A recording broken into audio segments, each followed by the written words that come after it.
Salut, c'est Benjamin, bienvenue dans cette nouvelle vidéo. Aujourd'hui, nous allons parler de Game of Thrones et en particulier du personnage de Tyrion Lannister. Tyrion a le désavantage d'être un nain dans un monde où c'est la force brute qui est le mode de communication principal. Ce n'est donc pas le personnage le plus fort de la saga. De par sa taille, il n'est pas du tout fait pour le combat. Pourtant, il est toujours là à la fin de la série, malgré les nombreux morts qu'il y a tout autour de lui. Tout au long des épisodes, il passe pour un sage, pour un conseiller auprès des rois et des reines. Son secret, il utilise plus souvent comme arme sa parole à la place d'une épée. Ses prises de parole en ont fait un personnage central et très apprécié de la série. Nous allons voir ensemble dans cette vidéo les techniques oratoires de Tyrion Lannister. Avant de démarrer cette analyse, je vous rappelle qu'il reste quelques places pour l'immersion que j'organise à Paris les 3 et 4 octobre. On travaille ensemble en groupe restreint pendant un week-end pour libérer l'orateur qui est en vous. S'il est encore temps de nous rejoindre, je vous mets toutes les infos en commentaire sous la vidéo.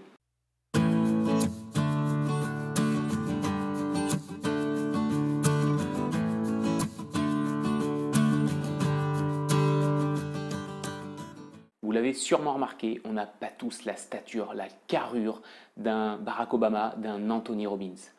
Pour autant, ce n'est pas quelque chose qui vous empêche de devenir un bon orateur. Et l'un des meilleurs moyens pour y parvenir, c'est de parler avec style. Votre parole, c'est l'outil ultime pour marquer les esprits, pour convaincre, pour informer, pour inciter les gens à agir. Parler avec style, ce n'est pas inné, cela s'apprend. Et vous aussi pouvez utiliser les mêmes techniques, la même méthode que Tyrion Lannister. Mes ennemis sont au donjon rouge. Quelle reine serais-je si je ne voulais pas risquer ma vie pour les combattre? Une reine avisée. Dans ce passage, la reine Daenerys est en colère. Elle se laisse emporter par ses émotions et elle exprime toute sa colère auprès de Tyrion. Et lui, ce qu'il fait à ce moment-là, c'est très malin. Parce qu'il pourrait, lui aussi, se laisser emporter par la colère et du coup, il n'y aurait pas de débat. Chacun camperait probablement sur ses arguments et rien n'avancerait. À ce moment-là, lui va rester très factuel et rappeler en quelques mots à la reine qu'elle a probablement fait les meilleurs choix. Quelle reine serais-je si je ne voulais pas risquer ma vie pour les combattre? Une reine avisée. Si vous entrez dans une discussion où l'émotion, notamment la colère, en particulier la colère prend de plus en plus de place, ce que je vous conseille, c'est de revenir sur du factuel pour que la discussion reste constructive. Si on ne peut pas le contrôler, Tu crois que je n'ai pas essayé? Sache qu'il ne m'écoute pas. c'est difficile de mettre une laisse à un chien, une fois qu'on lui a posé une couronne sur la tête. Dans cet extrait, Tyrion utilise le procédé de l'image. Il fait une comparaison.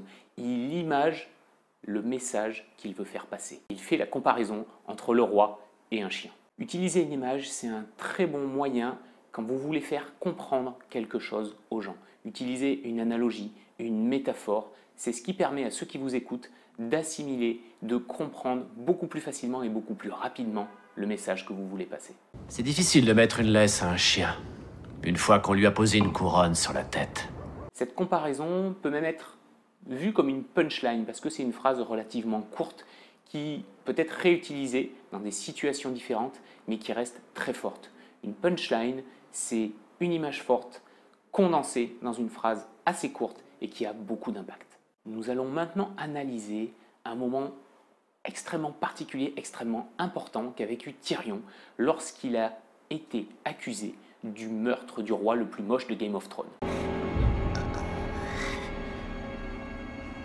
Éric Dupond-Moretti étant maintenant ministre de la Justice, Tyrion a dû assurer sa défense tout seul.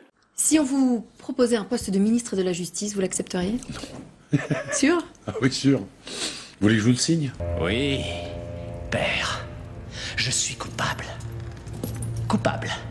C'est cela que vous voulez entendre? Vous admettez avoir empoisonné le roi. Non. De cela, je suis innocent. Je suis coupable d'un acte bien plus monstrueux que ce crime. Le crime qui consiste à être un gnome.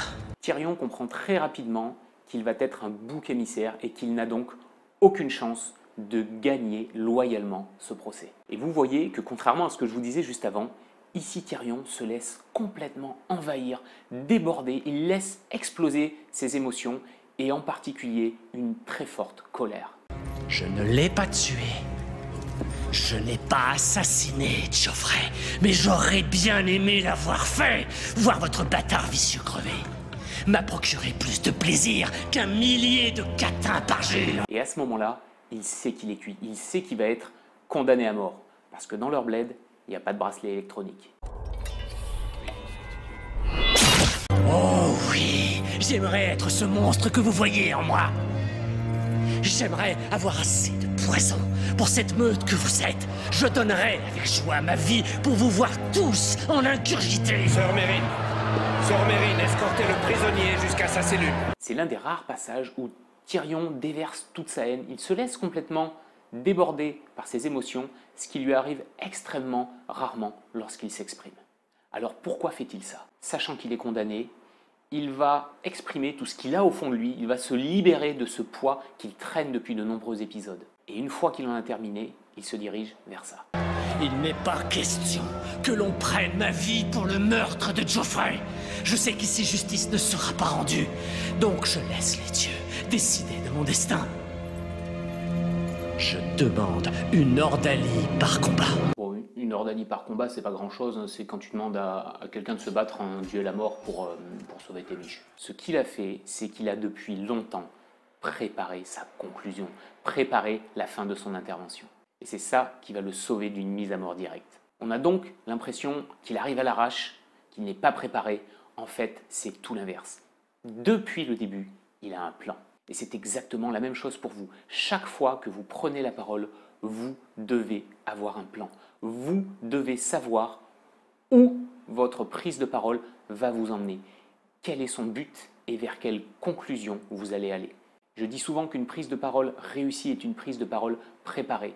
Et c'en est là un bel exemple. Quand vous vous exprimez, sachez toujours où vous voulez emmener vos interlocuteurs. Ici, Tyrion a en fait utilisé les émotions pour donner énormément de force à son discours, faire en sorte que tous ceux qui soient présents l'écoutent et aient toute son attention.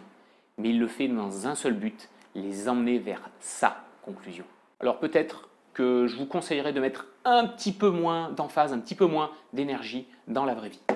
Bien, la réunion est terminée. Est-ce que quelqu'un a des questions? Oui, Jean-Pierre? Oui, chef. En fait, c'est pour vous dire que le projet, il est naze. Puis vous êtes naze aussi. Puis tous mes collègues, ils sont nuls. Si je pouvais les empoisonner là tout de suite, je le ferais. Et d'ailleurs, c'est pour ça que je demande une ordalie par combat. Je vous résume 4 des techniques utilisées par Tyrion Lannister pour parler avec style. Première technique, lorsque la discussion devient trop émotionnelle, revenez à un niveau factuel. Ainsi, vous garderez une base saine pour avoir un échange constructif.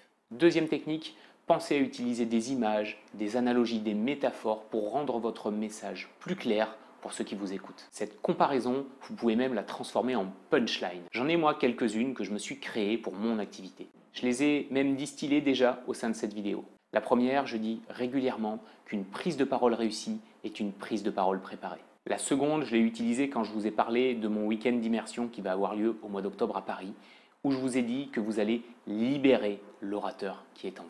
Je vous invite donc à travailler, vous créer 2, 3, 4 punchlines que vous pourrez utiliser régulièrement pour devenir plus impactant chaque fois que vous allez vous exprimer. Troisième technique, vous pouvez utiliser les émotions pour renforcer votre message à partir du moment où elles ne vont pas l'occulter. Et enfin, quatrième point, préparez-vous toujours avant une prise de parole. Sachez toujours quelle sera votre conclusion et où est-ce que vous voulez amener vos interlocuteurs. Merci d'avoir suivi cette vidéo. Si ce contenu vous a plu, n'hésitez pas à vous abonner à la chaîne pour être au courant des prochaines sorties. Je vous dis à très bientôt pour une prochaine analyse.